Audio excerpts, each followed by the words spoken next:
Hey everyone, welcome back to the channel.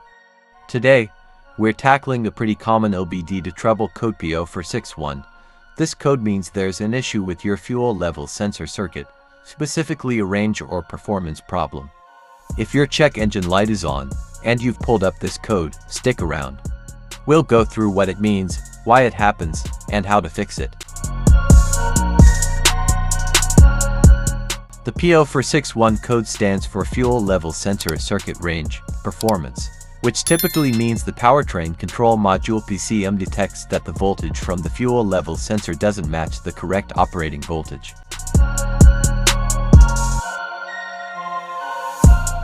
Faulty fuel level sensor sender unit. Fault in the fuel level sensor circuit. Mechanically damaged sending unit arm. Problems with the network or the body computer.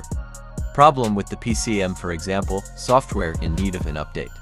Faulty smart fuse box or integrated power module if equipped.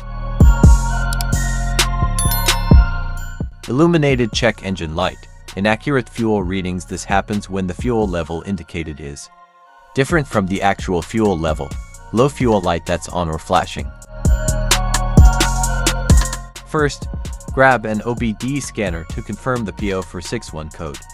If you don't have one, you can pick one up or visit an auto parts store. Most will scan your car for free.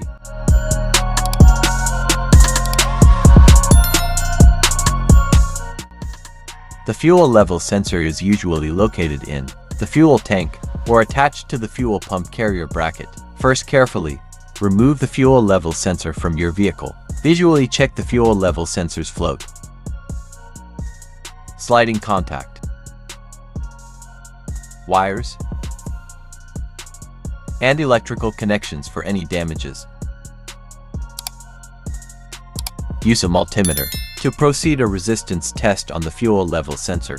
The resistance reading should be different between when empty and when full. Check your owner's manual for the standard range. If your reading doesn't match the owner's manual, then the fuel level sensor should be replaced. After replacing the sensor or fixing any wiring issues, go ahead and clear the code using the OBD-II scanner. Start the car and let it idle, watching for any return of the check engine light. And that's it, you've successfully fixed the P0461 code. Remember, it's always a good idea to address issues like these early to prevent any potential breakdowns on the road. If you found this video helpful, give it a thumbs up, subscribe for more car repair tips, and let us know in the comments what you'd like us to cover next. Thanks for watching.